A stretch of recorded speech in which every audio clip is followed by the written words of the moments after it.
호세서를 읽다 보면은 이 문맥이 서로 이어지지 않는 것 같을 때도 있을 때가 있습니다. 그 이유는 사실 시를 번역해 놓은 곡이 있다 보니까 그 시적인 표현들을 번역하면서 많이 잃어버렸습니다. 그러다 보니까 이게 도대체 무슨 내용을 쓰고 있는 것인가를 우리가 잘 한번 읽어서 이해가 되지 않을 때가 많습니다. 그래서 찬찬히 읽다 보면은 그 전체 문맥 속에서 그 시를 통해서 하나님이 우리에게 주시고자 하시는 메시지를 발견할 수 있을 것입니다.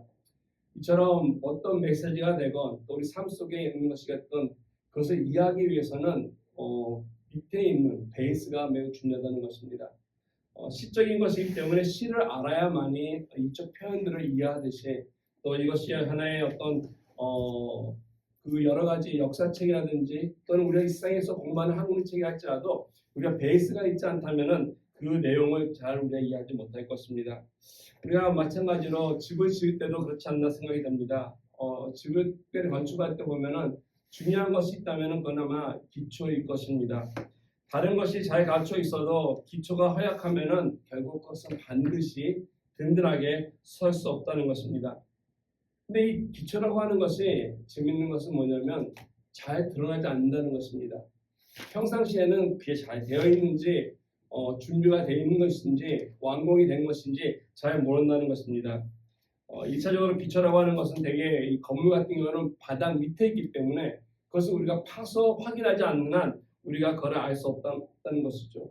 그런데 홍수가 나거나 지진이 일어날 경우에는 어떻습니까? 바로 그 기초에 여러 가지 어려움들이 있는 것이 드러난다는 것입니다. 아무리 그 위로 화려하고 또는 아름답게 지어진 건물이 할지라도 기초가 허술하게 되면 그것은 분명히 무너지고 말 것입니다. 참 재밌는 것이 아니라 아이러니했던 사건이 하나 있습니다. 좀 오래된 사건인데요. 이제는 칠레 남쪽에 가다 보면은 칠레 콘셉션이라고 하는 도시가 있습니다. 이 콘셉션은 이제 항구 도시이기 때문에 우리 많은 한국 배들도 그곳에 가 있습니다. 근데 그 콘셉션에 보면은 유명한 호텔이 하나 있습니다. 그 호텔 이름이 엘 푸에르테라고 하는 호텔입니다.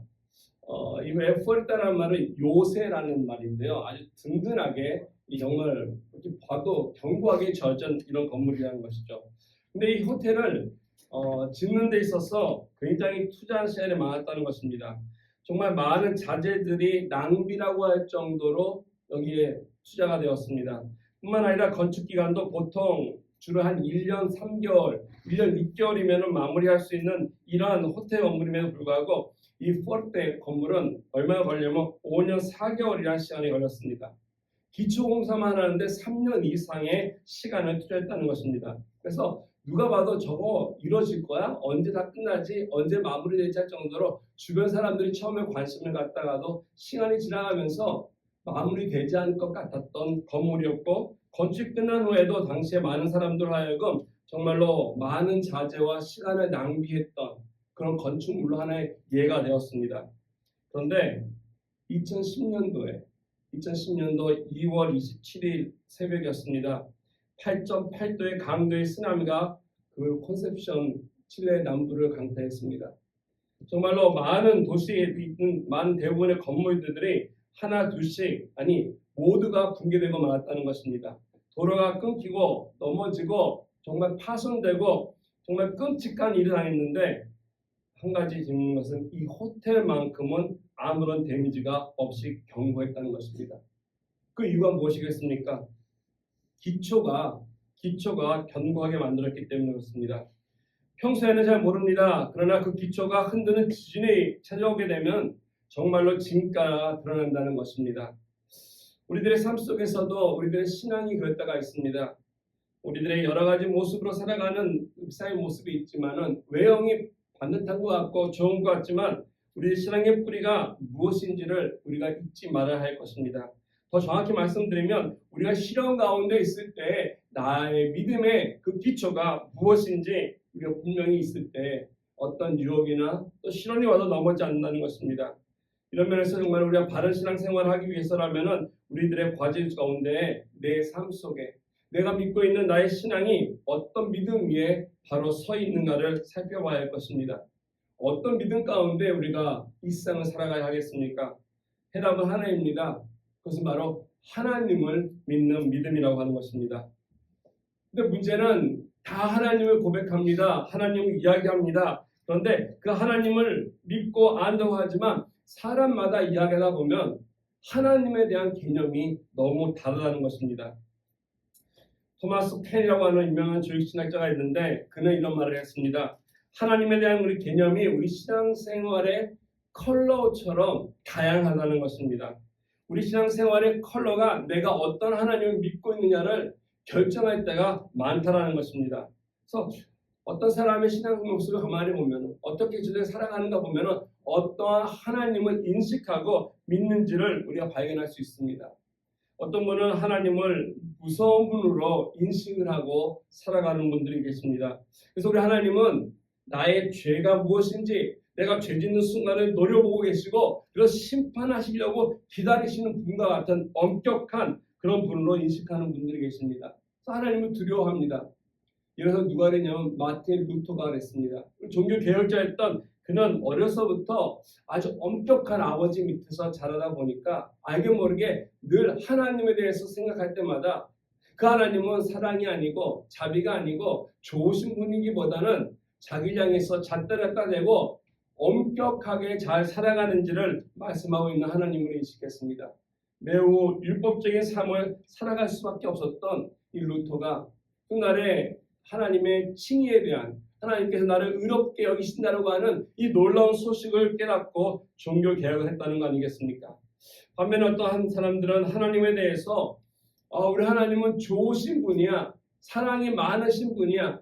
그래서 모든 것을 어떤 것을 하든지 간에 우리 하나님은 다 오케이라는 것입니다.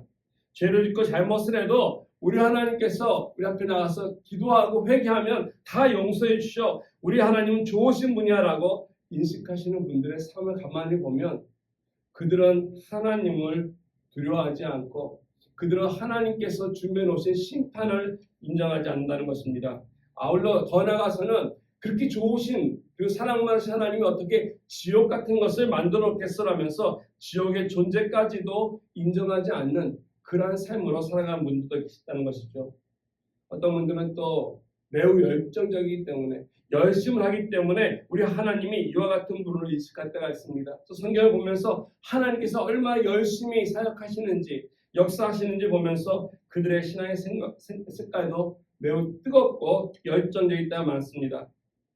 우리가 어떠한 성품과 어떠한 베이스를 가지고서 하나님 앞에 살아가냐 또 하나님을 인식하냐는 이처럼 다양하고 다르다는 것입니다. 우리 한국 사람들은 어떠한 많은 성도님들이 어떠한 하나님에 대한 개념을 가지고 인식을 하고 생활에 나가고 계실까요? 물론 다는 아니겠지만 많은 사람들이 생각하는 것은 바로 복 주시는 분으로 생각한다는 것입니다. 그래서 하나님께 나가면 복 받고 하나님으로부터 받은 그 복을 받기 위해서 교회에 다니시는 많은 분들이 있는데 이와 같은 영향은 아마도 우리 한국 사람들이 갖고 있는 이 민족신앙이나 무속신앙 사모니즘에서 온 영향이 아닐까 생각됩니다. 이처럼 하나님을 믿지만은 고백하지만은 그 하나님 인식하고 살아간다고 하지만 너무나 그 내용들이 다른 것입니다. 그래서 내가 하나님을 믿는다, 안다라고 하는 고백만으로는 충분치 않다는 것입니다. 내가 믿고 있는 하나님이 어떤 분인지를 성경이 말하고 있는 하나님인가를 우리는 확인해 봐야 할 것입니다. 그래서 말씀 속에서 우리에게 보여주시는 그 하나님을 내가 바로 만나고 믿고 인식할 때 우리는 바른 신앙 안에서 흔들리지 않는 삶을 살며 나아갈 수 있을 것입니다. 우리들이 어떻게 해야만이 하나님 앞에서 이와 같은 바른 믿음을 가지고 살아갈 수 있는지 오늘 말씀을 통해서 우리들의 하나님이 참된 하나님 되기를 원합니다. 오늘 지금 본 말씀 속에는 아까 말씀드린 것처럼 좀 이렇게 시적인 표현이기 때문에 무엇을 호세아를 통해서 들려주시고자 하는지 아니 이스라엘 백성들이 무엇을 깨닫기 원하시는지를 우리는 잘 이해를 해야 할 것입니다. 근데 오늘 말씀 속에는 바로 이와 같은 믿음의 기초에 대한 것을 하나님께서 책망의 말씀으로 말씀해주고 있습니다. 1절 말씀 보면 이렇게 선포하고 있습니다. 이스라엘아 너는 이방 사람처럼 기뻐 뛰놀지 말라. 내가 음행하여 내 하나님을 떠나고 타작 마당에서 음행의 값을 좋아하였다라고 이야기하고 있습니다. 아무래도 많은 주석가들이 이야기하면은 이 구절을 통해서 알 수 있는 것은 아마 그 배경이 막 추수를 다 마치고 나서 추수의 곡단을 긋고서 그 많은 얻은 그 열매로 인해서 기뻐하는 축제의 배경을 두고 있지 않을까 생각을 합니다. 농부가 추수를 해가지고 많은 수확을 거둔다면 얼마나 기뻐하겠습니까? 농부하는 일이 그 추수 때가 되어서 수확할 그 많은 열매를 기대하면서 수많은 고통과 또 고생과 헌신하는 거 아니겠습니까? 그래서 많은 것을 추수하면은 기뻐하며 그래서 그걸 통해서 함께 잔치를 벌이는 것은 너무나 당연한 일인데 오늘 말씀에 보면 호세 선자는 이렇게 얘기하고 있습니다. 기뻐 뛰지 말아라. 왜 기뻐 뛰지 말아라고 하는 것일까요? 여기 보면은 이처럼 얘기하지 않습니까? 이방 사람처럼이라고 하는 소식어가 달려 있습니다. 이거는 이방 사람처럼 무분별하게 아무렇게나 축제하지 말라는 것입니다. 그러나 이건 단순한 어떤 축제 형태가 아니라 여기서 이야기하고 있는 것은 좀 더 깊은 문제를 우리에게 말씀해주고 있는 것 같습니다. 그들은 수확의 열매를 가지고 나왔습니다. 근데 그 열매의 그 수확이 누구로부터 인한 것이냐면은 오늘 말씀 보니까 하나님을 떠나서 음행의 값으로 받은 것이라 얘기하고 있습니다. 하나님을 믿지 않고 이방신을 섬긴 대가로 자기네들이 많은 이와 같은 수확이 있음을 이야기하고 있다는 것입니다. 이게 문제라는 것이죠. 이스라엘은 하나님을 섬기는 백성이었는데 그들이 갖고 있는 많은 그 수확됨이 하나님이 아니라 이와 같이 하나님을 떠나서 오히려 하나님을 배제하고 우상을 섬길 줄 알았던 그들에게 있어서 그 이방신들이 그들에게 주었다는 축제에 감격하고 있다는 것입니다. 하나님을 믿은 게 아니라 우상을 믿었습니다. 하나님의 백성이었기 때문에 하나님을 섬겨야 하는데 하나님도 안다고 고백을 하면서도 이방신들을 섬겼던 것입니다. 그래서 성경을 떠보면은 이와 같은 예가 너무나 많습니다. 열왕기상 18장 21절을 보면 바알 숭배가 온 이스라엘에 너무나 많았습니다. 그 당시 아합 왕 시절에 엘리야가 백성들에게 이런 이야기를 하지 않습니까? 갈멜산에서 모든 바알 선자들을 모아놓고 이렇게 얘기합니다. 너희가 어느 때까지 둘 사이에서 머뭇거리겠느냐? 여호와가 만일 하나님이면 그를 따르고 바알이 만일 하나님이면 그를 따를지어다라고 선포하였습니다. 무슨 말입니까? 이스라엘 사람들이 하나님을 알지 못했던 것이 아닙니다. 알고 있었습니다. 섬겼습니다. 그런데 바알도 섬겼다는 것입니다. 이제 결정하라는 것이죠. 결단하라는 것입니다. 남쪽 유다도 비슷합니다. 열왕기하 21장에 보면 므낫세가 왕이 되었을 때 성전 두 마당에 1월 성신에 여러 가지 산당을 세워놨습니다. 제단을 세웠습니다. 아세라 목상을 세웠습니다. 성전에서 하나님께 예배하고 하나님께 예물을 드리고 하나님께 찬양을 드리고 영광을 돌려 하는데 그것에서 우상 또한 섬겼다는 것입니다. 이거를 우리는 혼합주의라고 얘기하죠. 성경은 이것을 음행했다라고 표현하고 있습니다. 이것은 바로 하나님과 이방신을 같은 존재로 인식한다는 것입니다. 이방신들은 자신네들의 인격적으로 많은 이방인들이 그 신들을 믿지 않았습니다. 이방신들을 섬길 때 이방인들은 그저 나에게 복 주고 나에게 좋은 거 주고 필요를 채워주는 수단으로 섬겼다는 것입니다. 근데 이스라엘은 어떻습니까? 하나님은 그러신 분이 아닙니다. 하나님은 인격적인 분이십니다. 그런데 이 이스라엘 백성들이 하나님은 제외하고 바알이 되던 여호와가 되건 상관없다. 나에게 비를 내려주고 내 배를 채우고 내 곡간을 채워주면은 좋다라는 것입니다. 누가 되든 간에 나의 만족과 나의 필요를 채워주면 내가 섬기겠다라고 했다는 것입니다. 이게 바로 이스라엘 사람들이 가지고 있었던 하나님에 대한 그릇된 인식이었고 그들의 잘못된 신앙관이었습니다. 하나님은 절대적인 분이신데 그 하나님의 절대성을 부인했습니다. 하나님을 도구화했다는 것입니다. 하나님은 인격적이고 관계적이신 분인데 하나님은 나의 필요의 수단으로 삼았던 잘못된 인식을 가져왔던 그들에게 있어서 어떤 결과가 있었습니까? 결국에 그들은 하나님 앞에 멸망받을 수밖에 없었던 그 범했던 여러 가지 죄악들을 통해서 하나님으로부터 심판을 받았다는 것입니다. 오늘 말씀에 보면은 하나님을 도구로 삼았다고 하는 그 결과 2절 말씀이 이렇게 나와 있습니다. 타작마당이나 술들이 그들을 기르지 못할 것이며 새 포도주도 떨어질 것이다. 그래서 기르지 못한다라고 하는 것은 먹이지 못한다는 것입니다. 채우지 못한다는 것입니다. 나를 하나님 앞에 살아가는 데 있어서 필요한 것이 없다는 것입니다. 다른 말로 하면 그들이 갖고 있는 축복이라고 얘기하는 것들, 복이라고 얘기하는 것들, 이런 모든 것들이 누리지 못한다는 것입니다. 뿐만 아니라 3절 말씀해 보시면은 그들의 갖고 있는 땅, 살고 있는 지역, 약속의 땅에서 쫓겨난다고 했습니다. 그 땅에서 하나님께서 추방시켰다는 것입니다. 6절 말씀에 보면은 애국 사람들로부터 죽임을 당하고 아수르 사람들에게 모욕을 당한 후에 그들이 귀히 간직하고 귀히 여기었던 은이 찔레가 덮일 것이며 그 장막 안에는 가시덤불이 퍼질 것이라 얘기했다는 것이죠. 그들이 믿고 사랑했던 은과 금이 보화가 가치가 없게 되고 오히려 그 가치들이 집안에 가득하여서 황폐한 그러한 인생이 될 것임을 말씀해주고 있습니다. 왜 그렇습니까? 왜 이와 같은 결말이 그들에게 나타났다는 것입니까? 이것은 다른 것이 아니라 그들이 하나님으로 섬기지 못하고 자신들의 욕망을 먼저 앞섰기 때문에, 자기들의 욕심을 먼저 내셨기 때문에 바른 신앙을 갖지 못했다는 것입니다. 그러면서 여러분들이 오늘도 하나님을 믿고 나가고 있는데, 내가 하나님 믿는다 고백하고 있는데 바로 믿어야 할 것입니다. 하나님은 우리에게 축복을 주기 위한 축복의 수단이 결코 아니라는 것입니다. 하나님은 나의 생명이며 주인이며 우리들의 인생의 목적이 되어야 할 것입니다. 그분 향해서 우리의 마음을 드리고 경배하고 예배하며 찬양하는 것, 그래서 나의 삶의 이유가 되어야 할 것입니다. 이런 바른 믿음 위에 우리들의 인생이 세워져야 할 텐데 여러분 어떻습니까? 오늘 본문에 보시면 이스라엘을 무너지게 한 여러 가지 영적인 요소들이 나열되어 있습니다. 이것을 우리가 다시 한번 살펴보면서 과연 내 삶 속에도 이와 같은 무너짐을 우리가 맞고 바로 설 수 있는 계획이 있다면 무엇인지 함께 살기를 원합니다. 오늘 첫째로 우리가 믿음 안에서 바른 인생으로 우리가 살아가기 위하려면 첫 번째로는 거룩한 기쁨이 우리에게 필요하다는 것입니다. 쉽게 말하면은 이 구별된 기쁨이 있어야 할 것입니다. 내 인생의 즐거움, 내 인생의 기쁨이 세상 사람들이 기뻐하는 이유가 결코 같아서는 안 될 것입니다.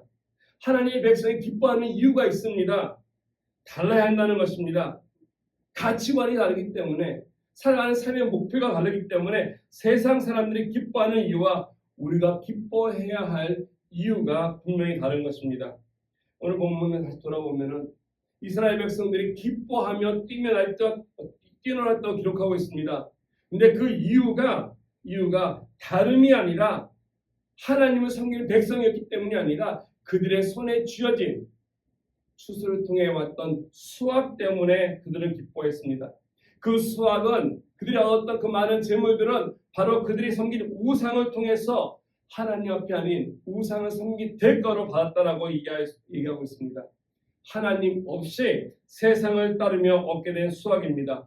그럼에도 불구하고 그 수확 때문에 기뻐하며 일어났다는 것이죠. 그들은 이처럼 하나님 없는 물질을 받고서도 하나님 없는 성공을 그들이 누렸다라고 착각하고 있었다는 것입니다. 내 뜻과 아무 상관없이 내 삶 속에 내 손에 많은 것만이 채워진다면, 내 마음이 만족하다면 어떻게 그것이 건강한 삶이라 얘기할 수 있겠습니까? 그들이 이처럼 잘못된 기쁨이 있었기 때문에 그 수확에 대해서 4절 말씀에 보면은 하나님은 아주 명확하게 말씀하십니다. 4절에 그들은 여호와께 포도주를 부어 드리지 못하며 여호와께서 기뻐하신 바도 되지 못할 것이라. 그들의 재물은 애곡하는 자의 떡과 같아서 그것을 먹는 자는 더러워지나니 그들의 떡은 자기의 먹기에만 소용될 뿐이라.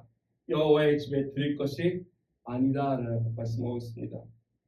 그들이 많은 것을 얻었지만, 그래서 만에 그들이 하나님을 섬긴다 하고 믿는다 하고 안다 하기 때문에 형식상 재물을 드리지만 하나님은 받지 않겠다는 것입니다. 여기 보니까 포도주를 부었다, 이 전제라고 하는 제사이죠. 모든 헌신을 다한다는 제사입니다. 형식적으로는 그렇게 되었으나 그것이 하나님을 기쁘게 하지 못했다고 얘기하고 있습니다. 왜냐하면 그 제물은 애곡하는 자의 떡과 같다. 하나님 보시기에 그들은 기쁨 가운데 드리는 것 같지만 하나님 보시기에는 애곡하는 자의, 이것은 바로 애곡하는 것은 초상집이라는 것이죠. 슬픔이 있고 고통이 있고 아픔이 있는 것입니다. 그래서 이 떡이 다른 떡이 아니라 하나님께 드려질 수 있는 거룩한 떡이 아니라 그들의 슬픔과 아픔과 고통 때문에 드려지는 그와 같은 떡이 된다는 것입니다. 우리는 떡이 있다고 해서 우리 재산이 있다고 해서 그 재산이 나에게 기쁨을 가져다 주지 않습니다. 내가 떡을 먹어야지 그 맛을 알고 배불러지는 것이고 그 떡을 먹어야지 기쁨이 있는 것이지 떡을 가지고만 있는다는 것은 우리를 속이고 있는 것입니다. 성공 같지만 성공이 아닙니다. 하나님이 주신 성공은 그렇지 않습니다. 근데 많은 사람들은 떡을 먹는 건 중요하지 않고 많이 갖고 있어야 된다고. 그래서 그 떡을 많이 갖기 위해서 양심도 버리고 진실도 버리고 수단과 방법을 가리지 않고 계속해서 모으고 있는 것, 그래서 많이 모은 것을 성공이라고 생각하고 살아가는 잘못된 삶이 오늘 세상 사람들의 기쁨이요 그 세상 사람들의 목적이라는 것입니다. 하나님의 백성은 달라야 합니다. 내 손에 들려있는 물질이 아니라 하나님 자체로 하나님을 내가 믿기 때문에 하나님 때문에 내가 기뻐할 수 있어야 하고 그 하나님께 나아갈 수 있기 때문에 기뻐할 수 있어야 된다는 것입니다. 하나님 때문에 주변의 어떤 환경이나 나에게 있는 무엇 때문에 기뻐하는 것이 아니다. 그래서 구약의 선지 중에 하박국은 이렇게 찬양하지 않았습니까? 비록 무화과 나무가 무성하지 못하며 포도나무에 열매가 없으며 감람나무에 소출이 없으며 밭에 먹을 것이 없으며 우리 양이 없으며 외양간에 소가 없을지라도 나는 여호와로 말미암아 즐거워하며 나의 구원의 하나님으로 말미암아 기뻐하겠다. 이 대단한 믿음 아니겠습니까? 정말 이러한 믿음이 저와 여러분에게 있기를 주님의 이름으로 축원드리겠습니다. 오늘 1절 나오는 말씀처럼 이스라엘 백성들은 기뻐했으나 그 기쁨이 지금 하박국이 하고 있는 기쁨과는 너무나 질적으로 또 여러 모양으로 다르다는 것입니다. 바알을 섬긴 대가로 그들은 무화과 나무의 열매를 얻었고 포도나무의 열매를 얻어서 기뻐 뛰었지만은 오늘 하박국 선자는 무화과 나무 열매가 없어도 포도나무의 열매가 없을지라도 없고 또 없고 아무것도 없을지라도 그는 여호와 하나님으로 말미암아 기뻐하며 즐거워한다라고 노래하고 있습니다. 이게 정말로 하나님 믿는 백성의 참된 기쁨이라는 것입니다. 오늘 여러분들은 무엇을 위해서 감사하고 무엇으로 인해서 기뻐하고 있습니까?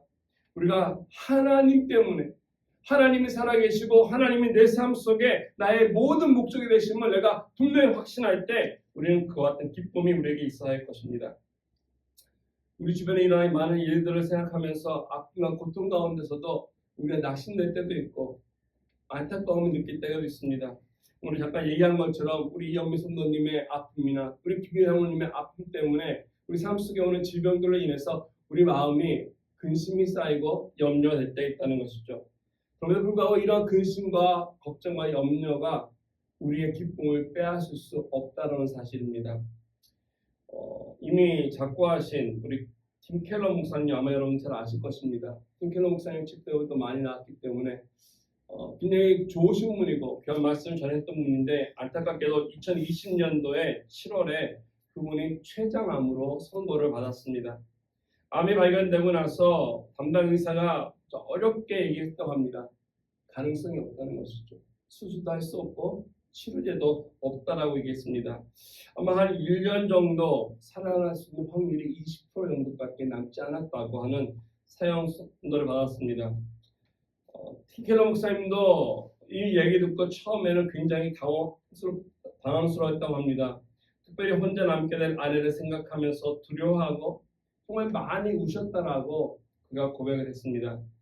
한 6개월이 지난 후에 2021년 새해를 맞이하면서 인터뷰를 했던 한 기사가 이렇게 나왔습니다.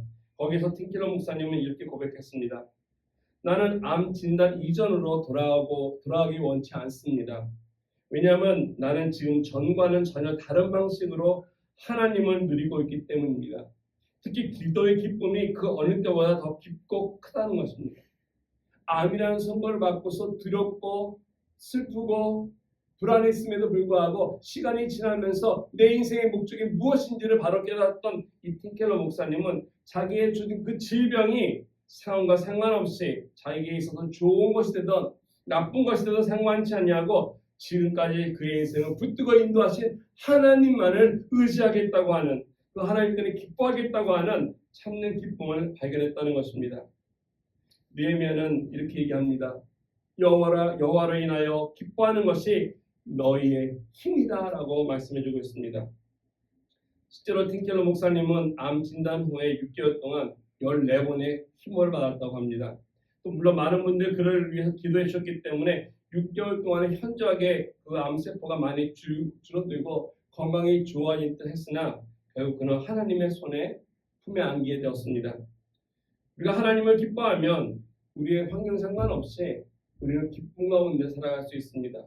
하나님을 기뻐하면서 예배하며 찬양할 때 우리 삶 속에 악한 것들이 떨어져 나가고 오히려 하나님 앞에 우리 영광 돌릴 수 있는 아름다운 기쁨의 삶을 살아갈 수 있을 것입니다.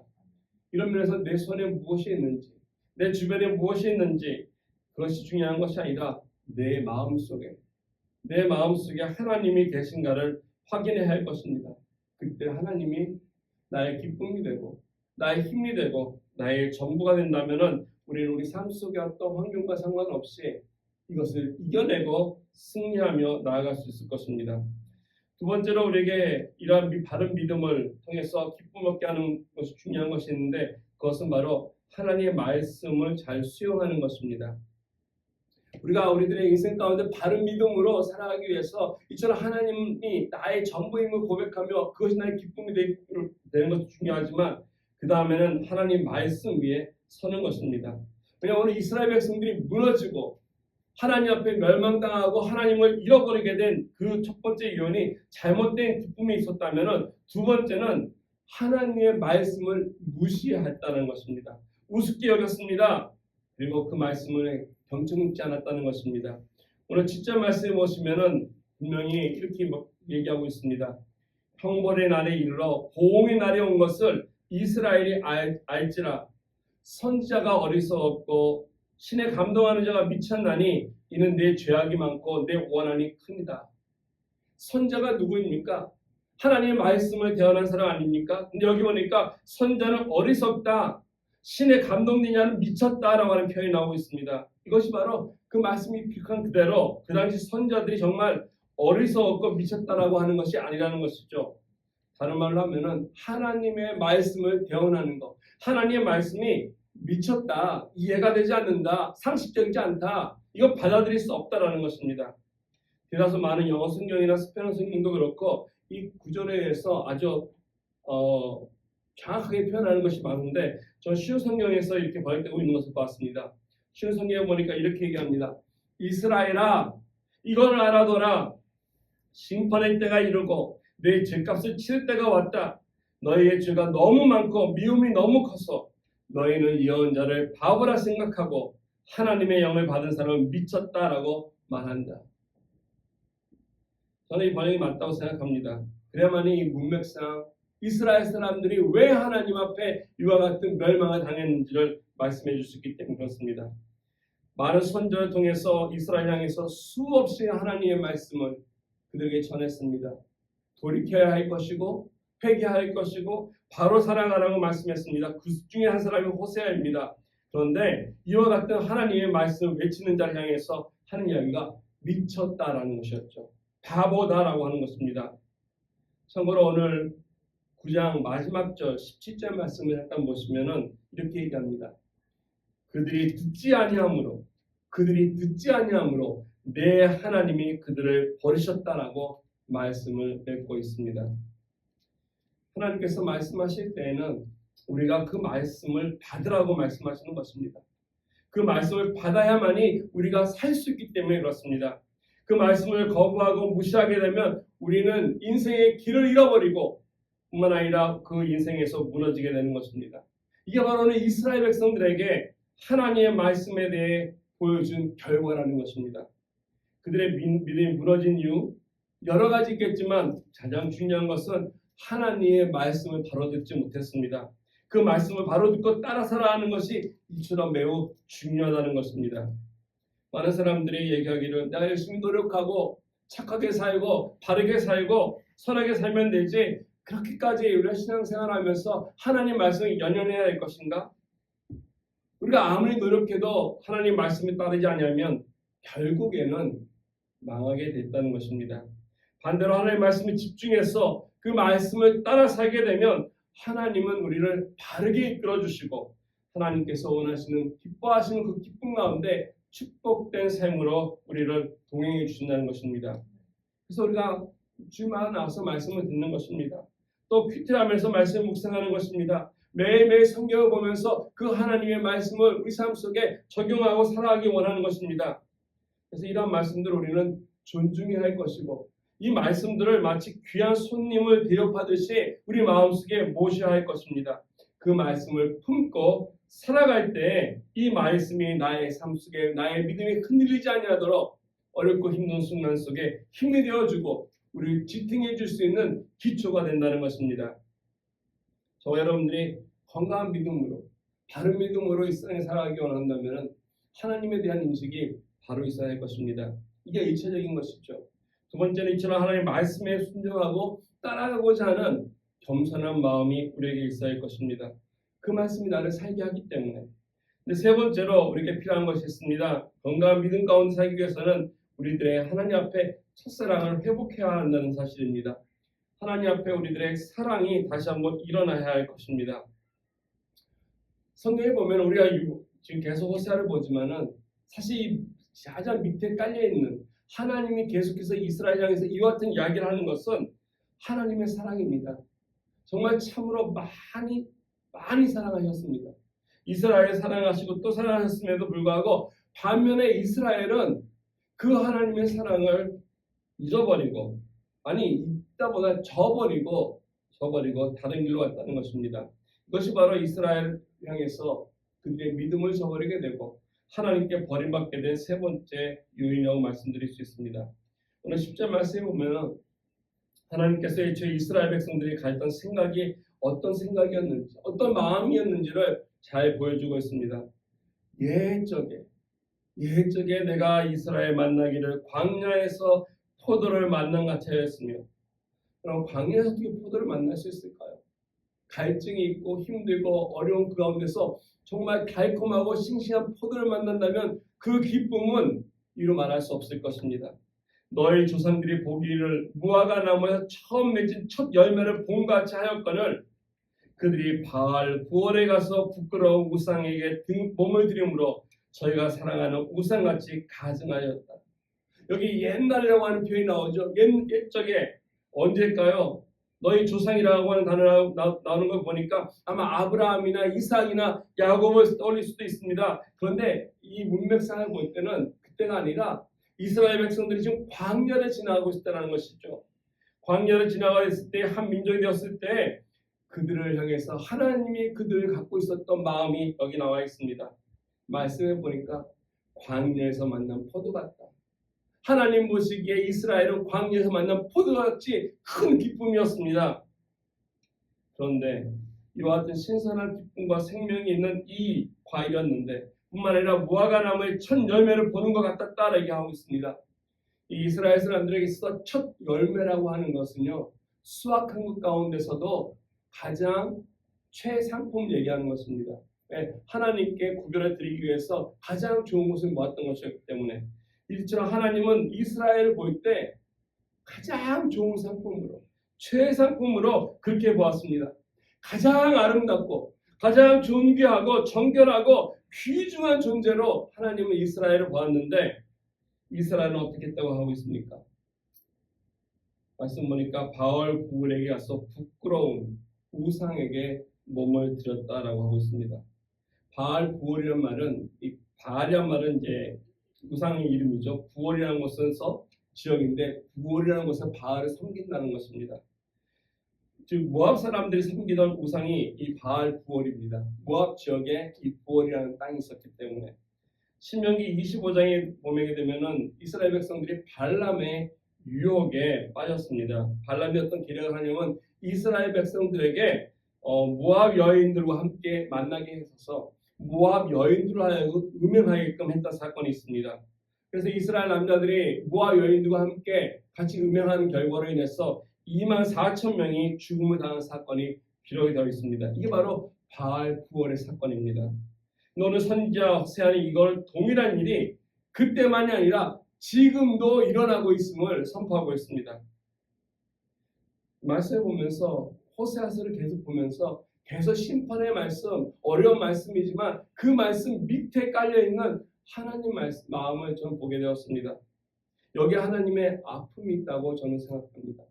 얼마나 하나님께서 우리에게 기다려주기를 원하시는지, 하나님은 기다리고 또 기다리고 그러면서 끊임없이 그들을 사랑했음에도 불구하고 그들은 하나님을 버렸다는 것입니다.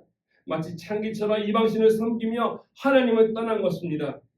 그래서 하나님의 사랑을 떠난 이들에게 있어서 멸망이 다가오는데 진정으로 하나님 앞에 다시 한번 그 사랑을 기억하고 그리고 사랑을 회복하기 위해서 돌아온다면 우리들의 삶 속에서는 새로운 소망이 일어날 것입니다.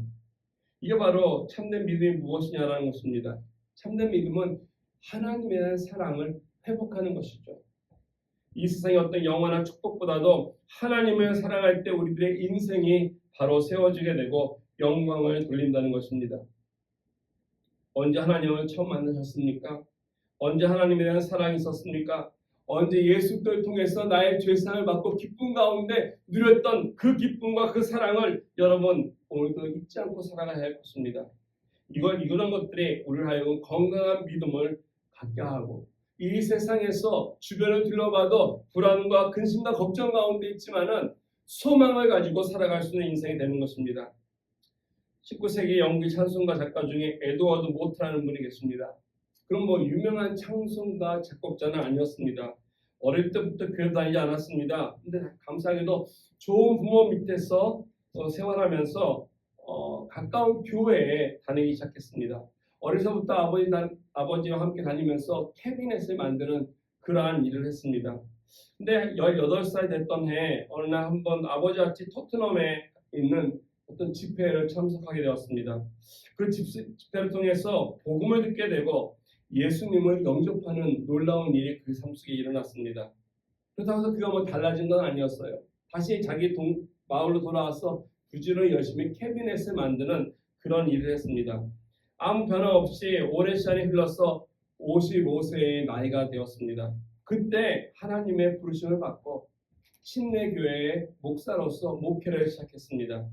작은 교회를 목회하는 가운데 성도를 신방하다가 어느 한 분이 심한 질병 가운데 고통하는 자매를 만나게 되었습니다. 두려움과 공포와 또 아픔 가운데 있는 그를 어떻게 위로할지 모를 때 이 모트 목사님 마음속에 들렸던 하나님의 음성을 통해 이러한 위로를 줬다는 것이죠. 우리의 소망은 예수님밖에 없습니다. 그분 위에 닻을 내리십시오. 예수 그리스도 반석 위에 바로 서시길 바랍니다. 그러면 그분이 반드시 우리를 붙들어 주시고 구원해 주실 것입니다. 예수님만이 우리가 설 수 있는 유일한 무너지지 않는 반석입니다. 그 외의 모든 것은 무너지는 모래와 같습니다. 라고 이야기했습니다. 이것이 나중에 곡이 되어서 우리가 부르는 찬송가 488장 이 몸의 소망 무언가 우리 주 예수뿐일세라는 것입니다. 오늘 우리 살아가면서 여러 가지 삶 속에 경험들을 하는 감정들이 있고 일들이 있지 않습니까? 그러나 이 세상의 것은 다 반드시 무너지고 끊어질 날이 올 것입니다. 우리의 성공도 또 우리의 재물도 그 어떤 것도 영원하지 않습니다. 우리의 젊음이나 건강이나 심지어 사랑했던 사람들마저도 우리 곁을 떠나는 것이 이 세상의 일입니다. 모든 것이 다 떠나가고 또 내가 떠나나온다 할지라도 영원히 무너지지 않고 그리고 떠나지 않는 한 가지가 있다면 그것은 바로 오늘 나를 위해서 죽으시고 부활하신 예수 그리스도이십니다. 그분에게만이 소망이 있어야 할 것입니다. 오늘 여러분들의 삶 속에 무엇을 붙들고 살아오고 계십니까? 근심과 걱정, 여러 가지 어려움들이 여러분 마음속에 또 여러분 머릿속에 있지 않습니까? 그런 것은 내려놓으시고 오직 예수 그리스도만에 붙으시기 바랍니다. 예수 그리스도만이 우리의 반석이 되셔서 오직 한 분이신 그분 통해서 우리에게 주시는 소망과 능력이 되기 때문에 오늘도 그분 앞에 바른 믿음을 가지고 꿀뚝 설 수 있는 저와 여러분 되기를 주님의 이름으로 축원드리겠습니다. 같이 기도하겠습니다. 이 시간 같이 기도할 때 하나님, 내가 하나님은 어떻게 인식하고 있는지 모르나 나의 기쁨이 되심을 고백합니다. 뿐만 아니라 하나님의 말씀 가운데 살 수 있도록 성령 하나님 깨우쳐 주셔서 하나님 순종해 나갈 수 있는 능력 주시옵소서 기도하시기 바랍니다. 또 아울러서 하나님에 대한 사랑이 식지 아니하도록 잊어지지 아니하도록 늘 우리 마음속에 기도와 찬양을 통해 그 사랑을 고백할 수 있는 우리 되게 해달라고 이 시간치 기도하며 나아가겠습니다. 같이 기도드리겠습니다.